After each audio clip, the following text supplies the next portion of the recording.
सास ससुर की सेवा करती हो। अब जो नहीं जानते, अभी से मेरा चैनल है, उसके ऊपर ओके करो, सब्सक्राइब करो और मेरे से जुड़े रहो। बोलिए।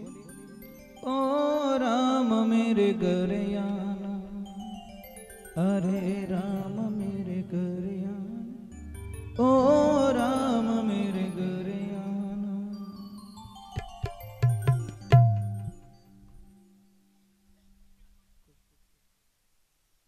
देखिए, भाव बिना प्रभु की प्राप्ति कभी नहीं होती। भगवान ने परीक्षित जी महाराज को, राजा सुखदेव जी ने परीक्षित महाराज जी को बताया कि उम्र की भी कोई सीमा नहीं है, क्योंकि प्रश्न ऐसे ही थे, क्या इसमें उम्र का कोई प्रावधान है, क्या पढ़ाई का कोई प्रावधान है, क्या अमीर गरीब का कोई प्रावधान है, या जाति का कोई विशेष दर्जा है। तो सारे मतलब उत्तर दिए कि पढ़ाई का कोई प्रावधान नहीं है, गजेंद्र का प्रमाण दिया गया, ऊंच नीच का कोई भेदभाव नहीं, सबरी मैया का दिया उत्तर, और बोला कि उम्र का कोई इसमें कोई लेवल होता है भाई कि 80 साल के बाद में इस भगवान मिलेला, तो उम्र का भी बोल दिया कि ध्रुव जी कितने साल के थे, प्रहलाद जी महाराज कितने साल के थे, उम्र का भी कोई इसमें बाध्य नहीं है। स्त्री पुरुष का भी बता दिया, पुरुष में विदुर जी महाराज का उदाहरण दे दिया और स्त्री में सबरी मैया का, कर्माबाई का उदाहरण दे दिया, तो उम्र में भी सब कुछ बता दिया। तो अब देखिए, थोड़ा जाति विशेष में कुछ लोगों को एक शंका रहती है कि जाति से आदमी महान होता है, जबकि शास्त्र में ऐसा कोई प्रमाण नहीं है।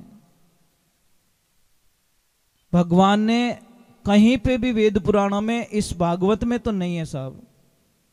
अगर कोई कह दे भाई कि जाति का यहाँ पे उल्लेख किया गया तो कैसे मान ले, है ही नहीं। यहाँ पे वर्णों का उल्लेख किया गया, वर्ण है 4, ब्राह्मण, क्षत्रिय, वैश्य और शूद्र।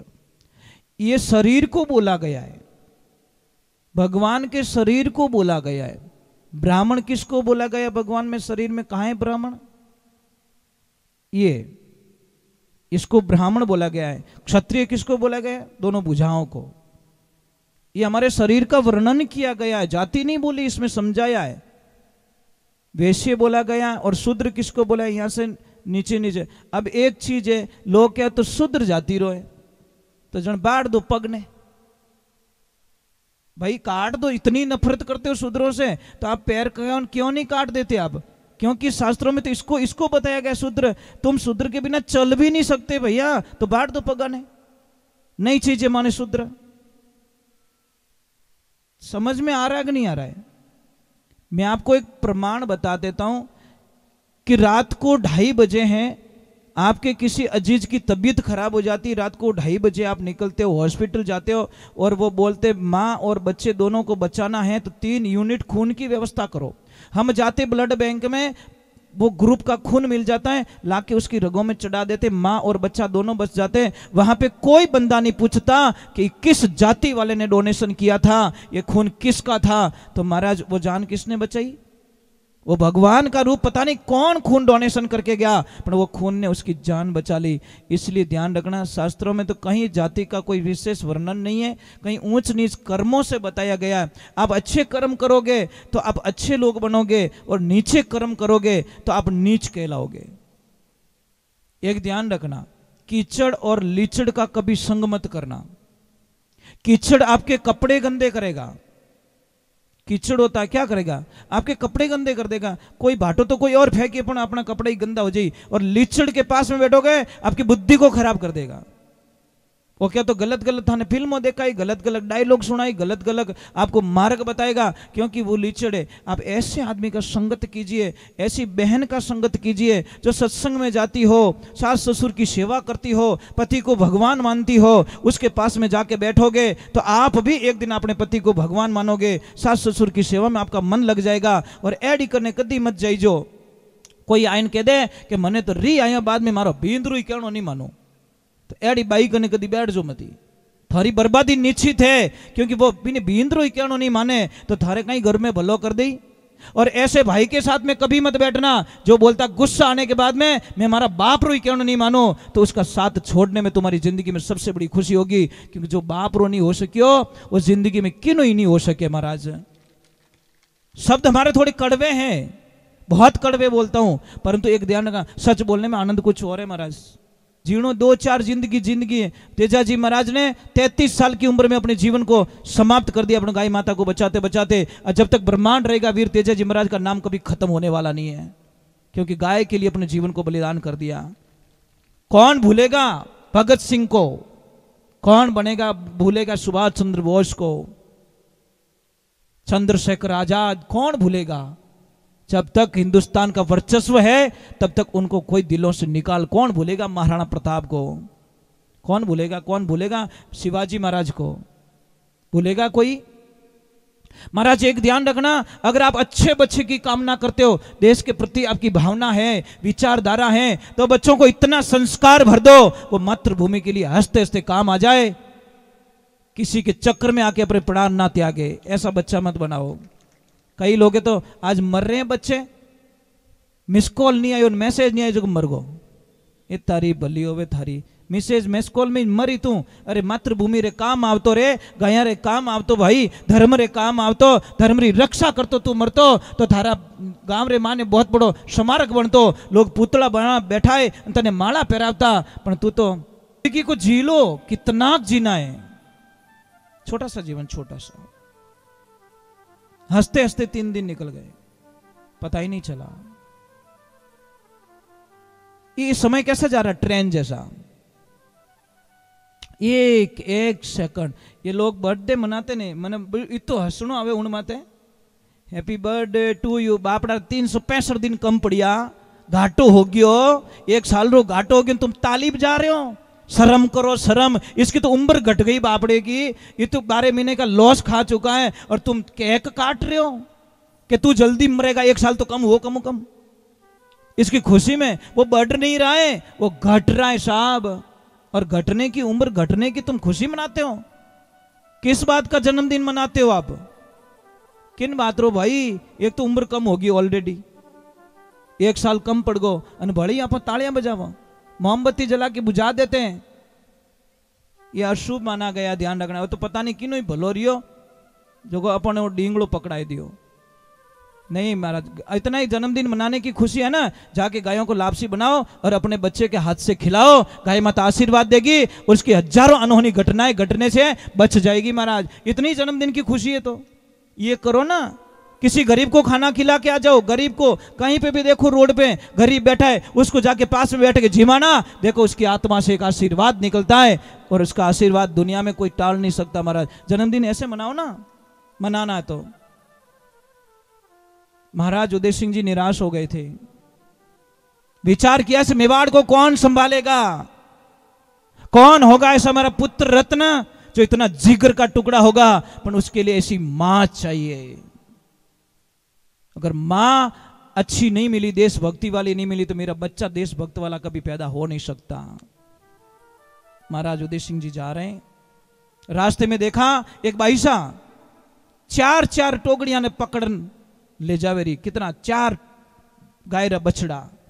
उदय सिंह जी दिमाग में आ गई, ये बाईसा, इससे होने वाला बच्चा इस देश में नाम अमर कर सकता है। जो अकेली बंदी 4 टोकड़ियां ने 4 बच्चा न अकेली लेन जावे रही है, तो इसका आत्मबल कितना जागृत होगा। और उन्हीं से शादी की और उन्हीं से महाराज कंवर साहब महाराणा प्रताप का जन्म हुआ, और उन्होंने पूरे देश में डंका बजा दिया। महाराज पहचान तो होनी चाहिए महाराज। देवियों, एक तो जितना आप मोबाइल यूज करोगे उतनी आपकी बर्बादी निश्चित है। एक लाइफ में ध्यान रखना, जितनी मोबाइल यूज करोगे उतनी बर्बादी निश्चित है, क्योंकि आने वाले जो बच्चे होंगे ना सब शायद जन्मते ही उनको मशीनों में रखना पड़ेगा। कारण क्या है, आप एनर्जी तो सारी उसमें खत्म कर लोगे। शास्त्र पढ़ने में करो, कुछ वीर योद्धाओं की कहानियां पढ़ो, जो आपकी मानसिक स्थिति अपने बच्चे में जाए और बच्चा जन्मते ही उसके भाव में देशभक्ति हो, विचारधाराएं अच्छी हो, ऐसा होना चाहिए। तो परीक्षित जी महाराज को सुखदेव जी महाराज यहाँ पे बहुत ही अच्छी चर्चा कर रहे, वापस नियम बता रहे कि करना क्या है, शुरुआत क्या करनी है। सबसे पहले अपने मन को कंट्रोल करना पड़ेगा। ओम नमो भगवते महाबले प्रक्रमाय मनोविलासित मन स्तंभ कुरु कुरु स्वाहा। इस मन को पहले अपने आप को वश में कीजिए तो कुछ होगा। देखो आप थोड़ी देर बैठते हो, आप पैरों को इधर करते हो, इधर करते हो, घड़ी का आगे पाछा रहे हो, मान्यता ही ऑथोरिटी नहीं है, ये भी तो आदेश नहीं है। 35 साल हो गए रात को पानी नहीं पिया, 35 वर्ष हो गए, 2 दिन नहीं, 35 सालों से शाम को संध्या काल में भोजन लेके खड़ा हो जाता हूं, उसके बाद में सुबह ही वापस पानी पिया जाता है। 35 वर्षों की यात्रा करते आ रहे हैं हम लोग, 1-2 दिन की बात नहीं है। मैं ये नहीं कहता कि आप बिना पानी रह जाओ, मैं ये नहीं कहता, क्योंकि वश की बात नहीं है। वहां पहुंचते पहुंचते पहुंचते पहुंचते बहुत हार्ड काम हो जाएगा। पैरों को भी तो इधर उधर नहीं कर सकते, क्यों मोरा पग नहीं दुखता रही, मोरे पग में हन्नो नहीं हले, नहीं कुछ नहीं होता। ये पैर कभी नहीं कहते कि महाराज अब मैं तो बाहर काटो, इतना टाइम कहीं मने फंसाइन बैठा हो, नहीं, ये कभी नहीं बोलते, क्योंकि इनको पता है कि हम साधना में बैठे हैं, साधना मिस ना हो जाए। इसलिए मैं आपसे वंदन करता हूं, हाथ जोड़ता हूं कि सबसे पहले बहुत ही अच्छी बात बताई सुखदेव जी महाराज ने राजा परीक्षित जी को। सबसे पहले बताई अहिंसा। यम और नियम दोनों अलग अलग बताए। यम में क्या बताया? अहिंसा। अहिंसा के बाद में बताया सत्य। हिंसा मत करो, कोई भी जीव को मत मारो। ब्रह्मांड में कोई जीव को मारने की मनुष्य को ऑथोरिटी दी गई नहीं है, भागवत जी कह रहे, मैं नहीं कह रहा हूं। फिर झूठ मत बोलो, असत्य का त्याग कर दीजिए, जो सजा मिलेगी धर्म पर सत्य पे मर जाना कोई बड़ी बात नहीं है। और तीसरा नंबर बताया आस्ते। आस्ते मतलब चोरी मत करो, करोड़ों का खजाना पड़ा है उसको भी छोड़ दो, क्योंकि वो हमारा नहीं है। और चौथे नंबर की बात बताइए अपरिग्रह। अपरिग्रह। और 5वें नंबर बताइए अपरिग्रह का मतलब क्या है पता है आपको? आवश्यकता से ज्यादा वस्तुएं इकट्ठी मत करो। आपको पता है आपके घर में ऐसी ऐसी चीजें पड़ी है जो कभी उपयोग में नहीं लाते हो आप, खाली लाए सजाई रख दी, जिसका कोई उपयोग नहीं है, वो चीजें घर में लाके मत रखो। अपरिग्रह बोला है। और ब्रह्मचर्य का पालन करो। आप भूखे रहने का तो व्रत करते हो, ब्रह्मचारी व्रत करते हो, ये समस्या है ना। तकलीफ तो यही तो आती है, आखा दिन भूखा मरिया और ब्रह्मचार्य का व्रत का पालन तोड़ दिया, तो क्यों उपवास करते हो भाई? क्यों करते, क्यों भूखे मरते हम लोग? व्रत में सबसे महान व्रत बताया ब्रह्मचार्य पालन का। 11 पूर्णिमा, अमावस्या और बीज, ये महीने के 6 दिन ऐसे आते हैं, तो कम से कम गृहस्थी जीवन का पालन करना चाहिए। समझ में आ रहा है कि नहीं आ रहा है? कौन कौन सा दिन बताया मैंने? 11 2 आती है, अमावस पूर्णिमा 4 दिन हो गए, और बीज भी 2 आती है। समझ में आ रही नहीं? तो इन दिनों में गृहस्थी जीवन का घर पे पालन करना चाहिए, क्यों घर भी तो एक मंदिर है। क्या है वो? सारी जगह आपका यूज करने की जगह थोड़ी होती, घर में भी एक मंदिर होता है। तो ये ध्यान रखो, घर को भी मंदिर के भाव से रखोगे तो आप गृहस्थी जीवन का पालन करोगे, और गृहस्थी जीवन का पालन करोगे तो हमारी विचारधाराएं शुद्ध होगी, और विचारधाराएं शुद्ध होगी तो हम आगे कुछ कर पाएंगे। अब यम तो हो गए, अब नियम क्या बताया बचा? नियम में सबसे पहले हमारे विचार सोच पवित्र होने चाहिए। फिर होना चाहिए संतोष। जो दिया, जितना दिया ईश्वर ने मुझको, उतनी मेरी औकात नहीं थी, उसमें संतोष हो जाना चाहिए। बहुत दिया प्रभु। मैं आपको एक बात बोलूं आपको, हम रामदेवरा जाते हैं, मन्नत मांगते, भगवान के जाते, कहीं जाते हैं, मन्नत मांगते पाने के लिए। कोई ऐसा बंदा रामदेवरा यात्रा गया क्या, पैदल यात्रा बटे जान भगवान बाबा राम सा पीर ने कियो कि बाप जी थोड़ी कृपा कर दो मारा माते कि कहीं कि मारे ग्राहक घना आवे दुकान माते थोड़ा कम कर दो, एडो आशीर्वाद दे दो, कम ग्राहक आएंगे तो मैं शांति से बैठ तो पाऊंगा, मैंने को हाथ जाए तो सकूं, मैं कट जा ही नहीं सकूं। बाप जी इतना ग्राहक आवे रोटी खाते उड़े नहीं उठान दे, ये बाप जी एडा रिबिया मारे नहीं चीजे जो रोटी नहीं खावन दे, मने थोड़ा ग्राहक कम कर दो, अपने शांति रुपयो चीजे। कोई है? कोई नहीं हो। हे राम गजब कर दी महाराज। वजन पे वजन डालने के लिए सब खड़े हैं, वजन कम कोई नहीं करना चाहता। एक गुरु शिष्य जा रहे हैं, शिष्य ने कहा मतीरा रो शौक गणो, जो मतीरा रो खेत है जो भरिया थैला में, अब हलो हलो बोझ हो गयो। गुरुजी पहुंचे पटन चेलो लारी मतीरा लियो फिर। गुरुजी क्यों रे कहीं हुआ कि गुरुजी ज्यादा हो गया तो एक दो कम कर दे भाई, तने क्यों कौन पहला बात हो क्या गुरुजी खावना तो एक दो कम कर दे, थोड़ी की स्पीड बढ़ी, बड़े चेलो लार रह गयो। गुरुजी की ओर कहीं रियो कि बड़े भजन एक दो और कम कर दे, थोड़ा कम हो स्पीड बढ़ी। फिर गुरुजी आश्रम पहुंच गए पहाड़ के ऊपर, चेला कहीं रियो मैं चढ़ी जो कोनी है जो कोई फेंकिया, जैसे ही फेंका चेला पहुंच गया। जो तुमा वो हल्का होकर तजो मन का भारा, ऐसी रेणी रे भाई उदू भवजल उतरो पारा, संतों बेगम देश हमारा, अरे बेगम देश वेदों से न्यारा, वहां नहीं कोई काल पसारा, राजा रंग फकीर बादशाह सबको करूं पुकारा, जो तुमा वो परम धाम से बटे लोक हमारा, बसंतो बेगम देश हमारा, धरनी गगन पवन नहीं पानी चांद सूरज नहीं तारा, बिन मेहताब होजू ज्याला साहिब के घर बारा, संतों बेगम देश हमारा है के लोक लाज कुल कारण में तो गही शब्द तत्सारा, कैद कबीर सुनो भाई संता सेजो लोगों किनारा, संतो बेगम देश हमारा। बेगम कोई कितना भी अपमान करे, वैरागी बन जाओ ना। वैरागी की परिभाषा क्या है? कोई कितना भी अपमान करे राधे राधे राधे राधे तो बोलना पड़ेगा भाई। आज हाउ जी लड़ाई कौन कौन नहीं करी,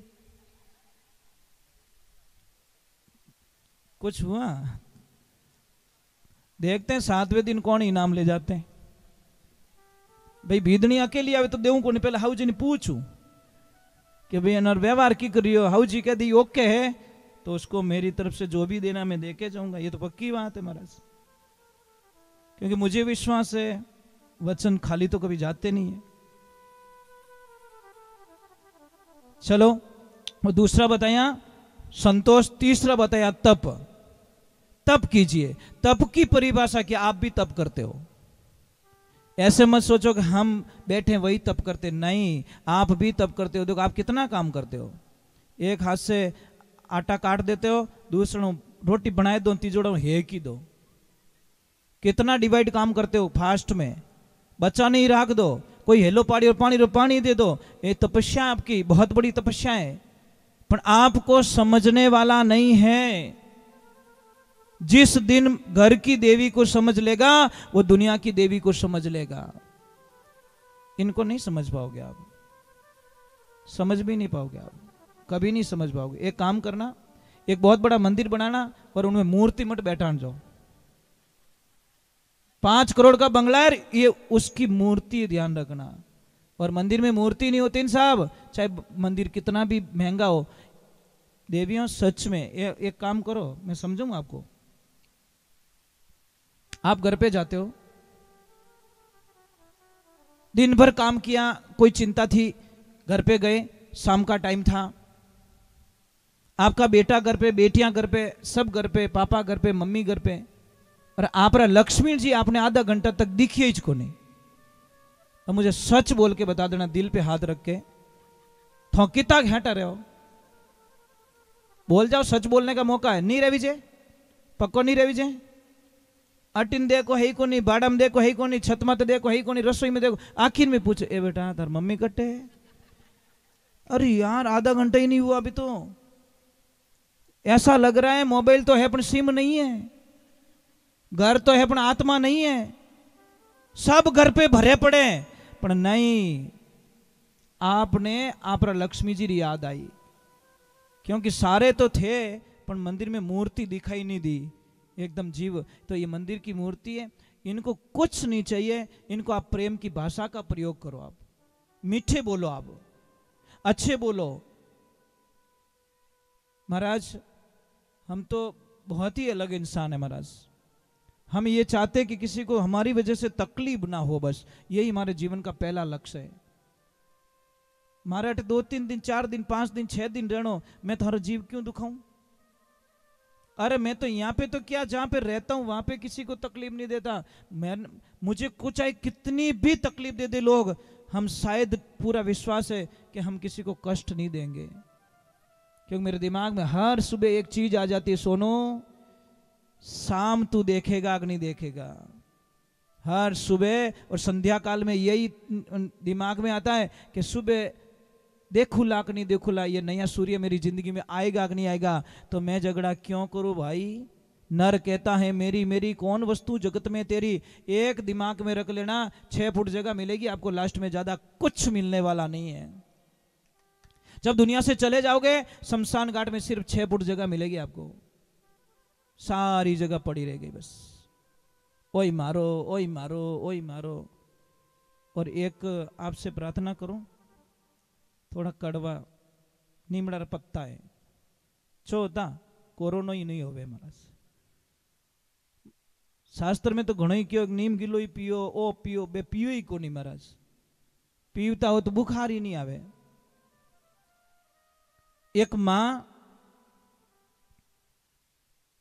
बेटी को फोन करती है कि बेटा शाम को दीपावली पूजने तू जल्दी से आ जाना, तेरे ससुराल में काम करके तू जल्दी से घर पे आ जाना, यहां पे भी तेरे हाथ से ही पूजा होगी। बेटी ने बोला कोई बात नहीं मम्मी मैं आ जाती हूं। मम्मी बाजार गई थी, बढ़िया अच्छी ब्रांडेड कंपनी के 6 गिलास लेके आई थी, ला के टेबल पे रख लिए। इधर बहू ने शाम को बोला कि मां मारो ही काम निवड़ को जाऊं पापा रे घरे। तो हाउ जी कहेंगे चुपचाप बैठ जा, तू कहीं करने जा बटे। बेचारी बोली नहीं बहू। जैसे ही बेटी आई तो थोड़ी उतावल में थी, उतावल में, और जैसे ही आई तो मां दिखी सामने, वो टेबल दिखी को नहीं आती, बचीड़ खाएगी। और जैसे ही बचीड़ खाई तो 6 गिलास टूट गए। मम्मी ने क्या बोला, बेटा चिंता मत करो, कोई चिंता मत, दीपावली का त्योहार है, कांच टूटना अति शुभ है, बेटा कोई चिंता की बात नहीं है। लो 6 गिलास टूट गए, ब्रांडेड गिलास टूट गए, कोई चिंता नहीं है, शगुन है, कांच टूटना अति शुभ माना गया शास्त्रों में, तू चिंता मत कर, तेरे को तो लगी नहीं, क्योंकि वो गिलास बेटी से टूट गए। और बहू सु टूटा रहता तो बहू ने चक्कर अनाइन छोड़ती डोकरी। अब भगवान की कृपा हुई, अब आई बेटी बैठी और बोला बहू 2 कप चाय बना के लेके आ। मेंबर कितने थे घर में, बहू के साथ में 3 थे, चाय कितनी मंगाई 2 कप। बेचारी बिदनी ने सोचा थोड़ी ज्यादा डाल देती हूँ, मैं भी थक गई हूँ सुबह से काम करके, थोड़ी मैं भी पी लूंगी। 2 कप तो उनको दे दिया, 1 कप जैसे पण बिदनी रा कर्म ही अड़ाई महाराज। जी हाँ कप हाथ मिलियो कप छूट गो, जैसे ही नीचे गिरा कप टूट गया, अब पूरा घर मत ले लियो डोकरी। इतो महंगो कप तोड़ दियो, यहाँ कर दियो, थारे घरे कदी एड़ा कप देखिया कहीं, थारे घरे एड़ा सोफा सेट देखिया कहीं, एड़ी टाइला देखी कहीं, एड़ी गाड़ी में कदी बैठी कहीं, ऐसा ऐसा ऐसा पूरा घर तब मत ले लियो। और बेटी से 6 गिलास टूट गए, कुछ भी फर्क नहीं पड़ा, शगुन है। बहू से 1 कप टूट गया, पूरा घर ही माथे ले लियो, तो ये अन्याय क्यों देवियो? 2 क्यों देखते हो आप? 2 मत देखो। बहू और बेटी एक जैसी दिखनी चाहिए, तो आपके कभी तकलीफ नहीं आवे। और मैंने कई जगह पढ़ा है और मैंने कई जगह जानकारियां ली है। कुंवारा लड़का होता है ना साहब, आप कहीं पे भी चेक करवा देना, थोड़ी तपास भी कर लेना, जब तक लड़का कुंवारा होता है ना साहब, तब तक शायद 99% उसके माता पिता वृद्धाश्रम कभी नहीं पहुंचते महाराज।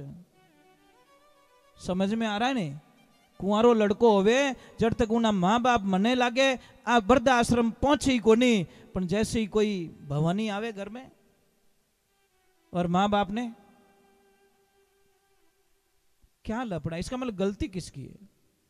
इतना आपको जान नहीं सकते कि लड़का अकेला था तब तक इसने क्यों नहीं भेजा, पर ये आने के बाद में क्यों गए?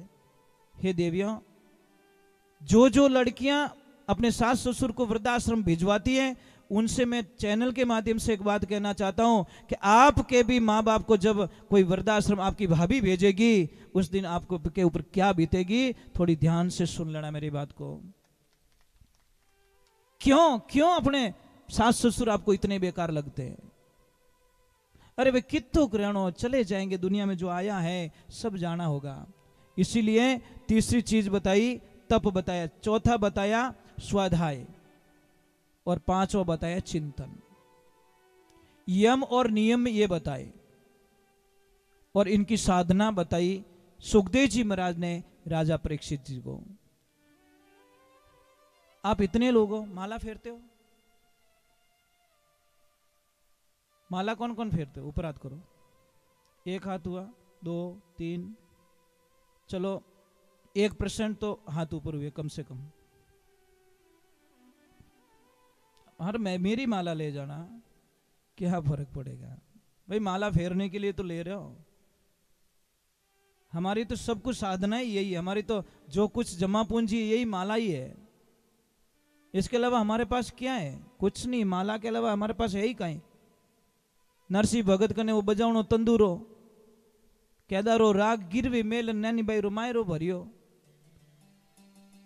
तो ये ध्यान रखने की चीज होती है कि हम लोग कभी कभी बहुत ही गलत मोड़ पे चले जाते हैं। तो बहुत ही सुंदर बात बताई। चलो एक बार थोड़ा जय बोलने, बोलो जय श्री राम, राधे। नहीं, थोड़ा जोर से बोलो। अरे ऊंचा हाथ करो बाप जी, थान दुनिया देख रही है। राधे राधे। देखिए, जीवन ऐसा ना जियो जिससे लोग आपसे राड करें। सुनना, जीवन ऐसा मत जियो जिससे लोग आपसे राड करें, जीवन ऐसा जियो कि लोग आपसे लाड करें। राड नहीं, लाड करें। छोटा सा जीवन, चले जाएंगे दुनिया से। कोई मुस्कुराता हुआ जाता है, कोई क्या कर रहा है, कोई क्या कर रहा है, कोई क्या कर रहा है। महाराज कहते हैं कि आगे का प्रसंग आता है विदुर जी महाराज का। जब विदुर जी महाराज राजसभा में बैठे हैं, कौरवों पांडवों के बीच में थोड़ी अनबन हो जाती है, लड़ाई की परिस्थितियां बन जाती हैं। तब धृतराष्ट्र ने विदुर जी महाराज को पूछा, विदुर नीति बहुत प्रसिद्ध है, मतलब ज्ञान की नीति बहुत अच्छी थी उनकी। तो उनको पूछा कि विदुर जी क्या करें, क्या ना करें, आप सुझाव दीजिए मुझे। वो दासी पुत्र थे, फिर भी महाराज उनसे सलाह लेते थे, क्योंकि उनके पास इतनी बुद्धि थी कि मतलब अच्छे अच्छे लोग उनके पास में विचार विमर्श करने के लिए आते थे। तो विदुर जी ने एक ही शब्द का प्रयोग किया कि महाराज, अगर आप भला चाहते हो दुनिया का, भला चाहते हो अपने आप का, भला चाहते हो अपने पुत्रों का, तो आप अपने इस बेटे दुर्योधन को सदा के लिए राजकाज से बाहर निकाल दीजिए, छोड़ दीजिए इसे। ये बात सुन ली दुर्योधन ने और आके बोला, विदुर काका, यही कान भर रहे हो मेरे पिताजी के? बहुत खा लिया यहां पे तुमने, आज से आपका यहां से अंजल पानी बंद और चले जाओ यहां से। विदुर जी महाराज बोले, धन्य हो गया, आज मैं धन्य हो गया। खुद तो नहीं जा सकता, पर मेरे कृष्णा, पर एक दुविधा रहेगी। गए विदुरानी के पास में, विदुरानी ने बोला, आज मुस्कुरा भी रहे हो और चिंता भी कर रहे हो, ये दोनों रूप क्यों है? कि मुस्कुरा तो इसीलिए रहा हूं कि उन दुष्टों से मेरा पीछा छूट गया और आज के बाद मैं गंदा अन्न नहीं खाऊंगा, दुष्टों के घर का पानी नहीं पीऊंगा। इतनी कृपा मेरे प्रभु ने मेरे पे कर ली, क्योंकि मैं ऐसे गंदे वातावरण में रहना नहीं चाहता, उन्होंने मुझे बाहर निकाल दिया। अब मैं धन्य हो चुका हूं। पर एक दुख और लग रहा है। दुख इस बात के हैं कि कल मेरे कृष्णा, मेरे प्रभु समझौता के लिए कोई संधि का संदेश लेकर राजभवन पधारने वाले हैं, और एक दिन और मौका मिल जाता तो शायद मैं उनके दर्शन कर लेता। दोनों चीज हो रही, दुख सुख। सुख है कि पीछा छूट गया, दुख है कि मेरे प्रभु मुझे नहीं मिलेंगे, भगवान के दर्शन नहीं होंगे। महाराज अंदर की जो पुकार होती है साहब, अंदर की पुकार, यहाँ की पुकार बिनु नेटवर्क की जोर घणो आवे, टावर छूटे ही को नहीं। सेकंड डे जब भगवान आते हैं और दुर्योधन भगवान को रथ के ऊपर सवार करके बड़ी गलियां सजवाता है, क्योंकि कुछ लेना था, स्वार्थ था, गलियां सजवाता है और बहुत सारी सुविधाएं करते हैं, सब फूल डाल रहे हैं। पर जैसे ही रास्ता आया, भगवान ने बोला दुर्योधन मैं इस रास्ते नहीं चलूंगा, मुझे इस रास्ते ले चल। कि नहीं प्रभु, ये रास्ता ही आपके लिए उचित है, सारी सुविधाएं करे। मैंने बोला दुर्योधन मुझे इस रास्ते नहीं, इस रास्ते ले चल।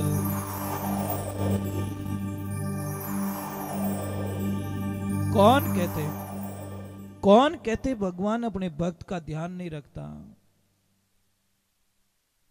जैसे महाराज जी के पास में छोटा बच्चा बैठा है, आपके पास कोई छोटा बच्चा है आपका, मुझे सच बताना, एक 15 मिनट आपकी आंखों से ओझल हो जाए तो आप जीव निकल जावे। समझ में आ रही नहीं, मतलब दिमाग ही काम करना छोड़ देगा, वो गयो कटे गयो कटे गयो कटे, उस टाइम आपको कुछ भी अच्छा नहीं लगेगा।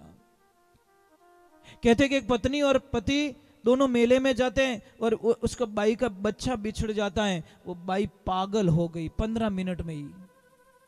मेरा बच्चा मेरा बच्चा मेरा बच्चा मेरा बच्चा मेरा बच्चा, पानी पीना भूल गई, आंख घुमा दी, श्वास लेना के कैसे हो गई, बेहोश हो गई। थोड़ी देर हुई, बच्चा मिल गया, बच्चे को लाया गया और उसको बोला बेटा तू पुकार तेरी माँ को, तेरी ही आवाज उसको चेतना में ला सकती है, नहीं तो हमारे तो पूरे जब जो पर्पस थे खत्म हो गए। जैसे ही बच्चा ने उसकी माँ को बोला माँ माँ, एकदम माँ की आंखें खुली और छाती से लपेट के बोली, ये मेरे लाल, अगर तू चला गया होता, तू नहीं मिला होता तो मैं तो मर जाती रे बेटा, मैं तेरे बिना नहीं रह सकती, मेरे बच्चे तू कहाँ चला गया।